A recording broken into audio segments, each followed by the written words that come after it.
Depuis que le président Mobutu a quitté le pouvoir, depuis qu'il a quitté ce monde, je n'ai jamais rien écrit ni dit qui puisse trahir ceux qui ont écrit, ceux qui ont dit ce qu'ils ont dit.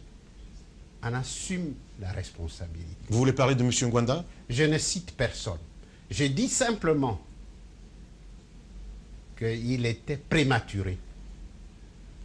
Et il faut qu'après sa mort, il y ait une sorte de décantation. Chacun a ses raisons. Mais la responsabilité de la gestion de la Deuxième République est collective. Il en était le chef, il en était le promoteur, il en était l'initiateur, mais tous ont œuvré. Peut-être que dans sa politique de diviser pour mieux régner, il a parfois opposé les uns, antagonisé les autres, mais ce fut un chef généreux, attentif, ce fut un vrai chef. Quelle est la part de Kengo dans la déconfiture de la Deuxième République? Franchement. Franchement,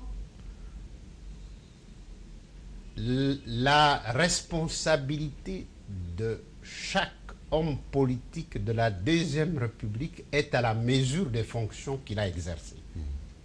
J'ai été Premier ministre au moment de la débâcle. J'assume la responsabilité de cette époque-là, bien que je n'ai pas été chef de guerre. Vous connaissez ce pays, vous l'avez servi, il vous a apporté ce qu'il vous a apporté, c'est-à-dire plus de joie que des peines apparemment. Aujourd'hui, avec le recul, qu'est-ce que vous regrettez de n'avoir pas fait? Qu'est-ce que, si c'était à recommencer, si l'occasion vous était présentée, qu'est-ce que vous auriez voulu réaliser? J'aurais bien voulu que le président Mobutu me laisse poursuivre le programme d'ajustement structurel qui a été initié avec le Fonds monétaire et la Banque mondiale en 1982, en même temps que le Ghana. Le Ghana aujourd'hui est une fenêtre de prospérité.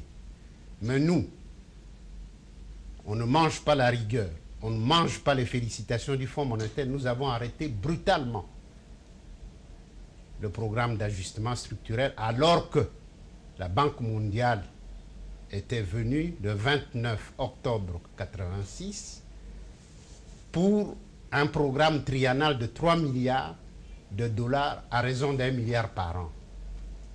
Un pays avec autant de potentialités, avec la matière grise qu'on lui reconnaît. Il aurait été aujourd'hui un pays de cocagne où coule le lait et le miel. Aujourd'hui, il est la risée de tout le monde. Il est pauvre. Pauvre alors qu'il est en même temps un scandale géologique. Il n'a jamais été que pauvre. Hein? Il n'a été que pauvre parce que nous avons de très bonnes initiatives, nous prenons de très bonnes décisions, mais nous ne poursuivons pas. Nous ne voulons pas que la réussite se place dans la durée. Nous voulons l'instantané, l'immédiat. Non, il faut donner au temps le temps. Cette réaction du maréchal Mobutu, apparemment, vous avez fait très très mal, puisque même lors de notre première interview l'année dernière, vous êtes revenu sur ces mêmes propos. C'était de la démagogie de sa part? Non, oui, hein, quand même. Je ne sais pas si c'est de la démagogie. Je dirais que ce n'est pas le peuple qui ne supportait pas le programme d'ajustement. C'est lui qui ne le supportait plus. Le gilet était devenu trop étroit et il allait s'étrangler. Et c'est pourquoi il a voulu qu'on ouvre un peu le van pour qu'il puisse mieux respirer. Ouais. À un moment, le maréchal Mobutu dans une sorte de boutade, lance, même le Premier ministre, avec son salaire, n'arrive pas à tenir. Est-ce vrai que M. Kengo n'arrivait pas à tenir avec ce qui lui était alloué? Puisque c'est lui qui le disait. C'est qu'il le savait quelque part. J'ai dit un jour, au cours d'un rassemblement populaire, que tout le monde dans ces pays était sous-payé. Qui dit mieux? Alors, quels sont les défis, M. Kengo, que la République démocratique du Congo peut être en mesure de relever, disons, dans les 5 prochaines années, sur plusieurs plans? Non, je voudrais d'abord dire, 5 ans, ce n'est pas suffisant pour relever les défis dans un pays aussi détruit. Tout est détruit dans ces pays. Mais la première chose à laquelle on doit s'atteler, c'est la refondation de l'État. L'État n'existe plus. Depuis que je suis arrivé ici, je le cherche. Comme Diogène. Je n'arrive pas à le rencontrer, à le toucher, à le sentir. Trop de centres de décision. Le pouvoir est un, indivisible. Ça, c'est Sun City, ça.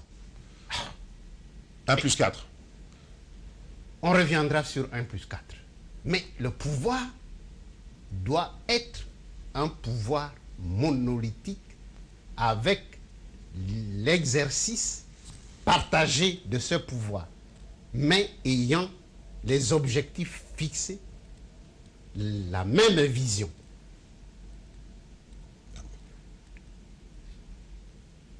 La Troisième République devra être la République des institutions fortes et pas des institutions des hommes forts. La démocratie doit privilégier des institutions fortes qui survivent aux hommes.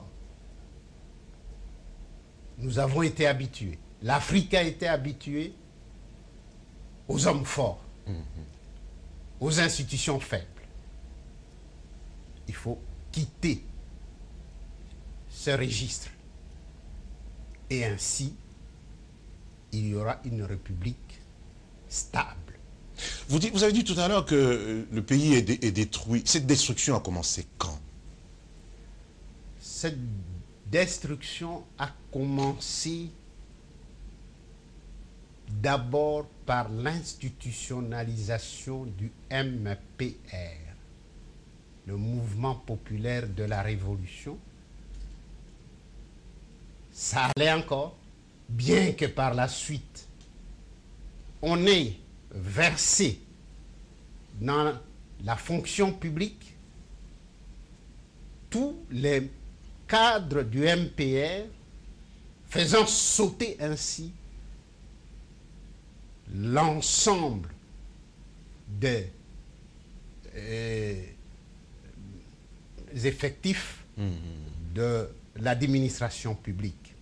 Le budget de l'État n'était pas prévu pour autant de personnel.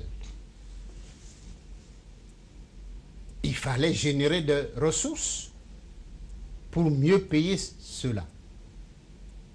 Et comment apprécier que celui qui a été l'animateur puisse devenir du jour au lendemain le vice-gouverneur,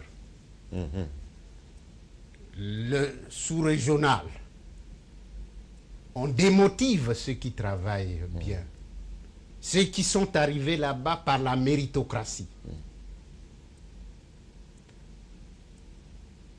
Le militantisme qui était à la base du recrutement, d'avancement, a un contour flou. Comment le définit-on? Comment l'apprécie-t-on? Ça, c'est le premier désastre.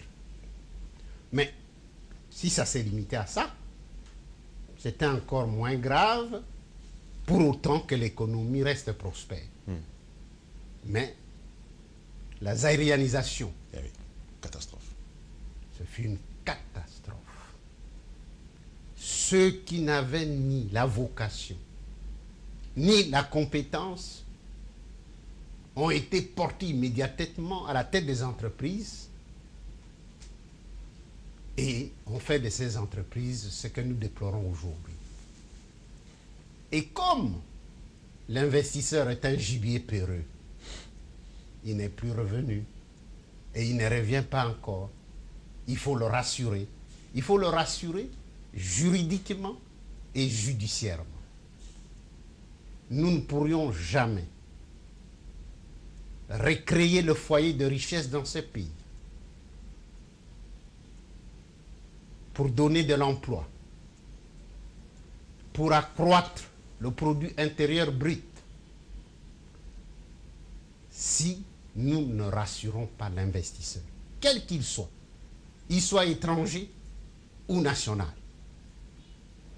C'est lui qui met son argent, ne le met pas en philanthrope, en homme d'affaires. Et si nous n'arrivons pas à comprendre cela, aucun investisseur ne viendra ici. Et même s'il vient, il vient pour tout de suite tirer profit et partir. Or, nous voulons développer ce pays. Ce pays est ce qu'il est, avec les ressources qu'il a. Il n'entend qu'on mette ces ressources en valeur pour que le fils et les fils de ce pays puissent en profiter, avoir un visage souriant, les enfants qui partent à l'école puissent partir gaiement. Un pays où il fait bon vivre.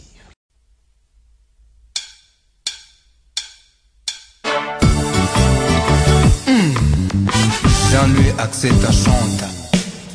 Nanya kokinde kola musakongo, nanya kokinde kola musakongo, nanya kokinde kotobola kita ya Kongo, boya kanito votele okengo.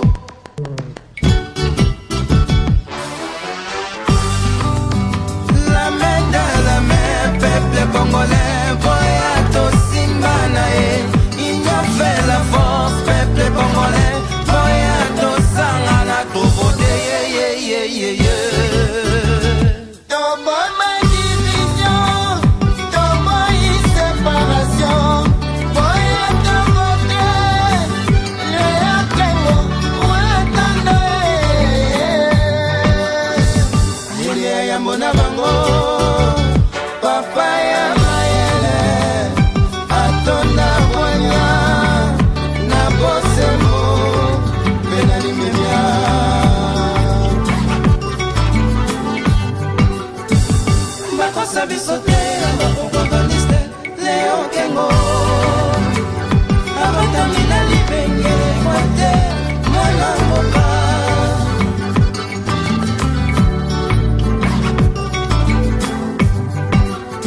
quelle que soit la durée de la nuit, avec Léon Kengo président, le soleil apparaîtra au Congo, Porto Kengo. Nanya kokine kola musakongo, nanya kokine kola musakongo, nanya kokine kotomola kita ya Congo, moya kanito vote Léon Kengo.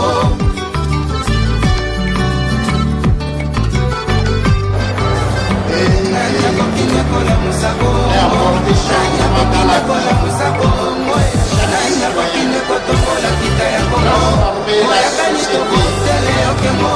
La main dans la main, peuple congolais, boya to simbana union fait la force, peuple congolais, boya to sangana to vote